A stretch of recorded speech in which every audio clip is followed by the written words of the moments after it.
Assembly ఎన్నికల ముందు BRS ప్రభుత్వం రైతు బంధు రైతులకు ఇవ్వకుండా ఎగ్గొట్టిందని టీపీసీసీ అధికార ప్రతినిధి దామోదర్రావు అన్నారు. 7,500 కోట్లను కాంగ్రెస్ ప్రభుత్వం అధికారంలోకి వచ్చిన వెంటనే ఇచ్చిందని తెలిపారు. జోగులాంబ గద్వాల జిల్లా కేంద్రంలోని ఎమ్మెల్యే క్యాంప్ కార్యాలయంలో ఏర్పాటు చేసిన మీడియా సమావేశంలో ఆయన మాట్లాడారు. సీఎం రేవంత్ రెడ్డి కేవలం ఏడాదిలోపే రైతులకు 21,000 కోట్లను రుణమాఫీ చేశారని తెలిపారు.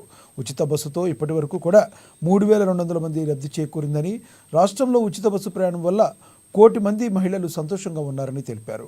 సోషల్ మీడియాను ఆసరాగా తీసుకుని ప్రతిపక్ష నాయకులు అధికార పార్టీపై అబాండాలు వేస్తున్నారని ఆరోపించారు.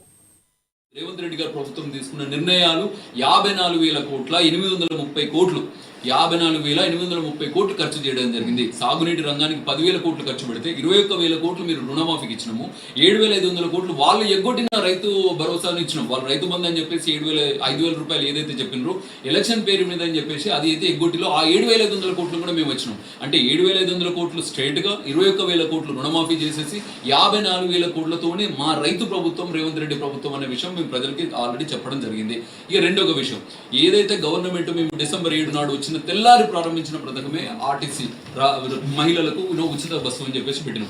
ఉచిత బస్సులో ఇప్పటి వరకు దాదాపు 3,200 కోట్లకు సంబంధించిన లబ్ధి చేకూరుతుంది. ఎవరికి?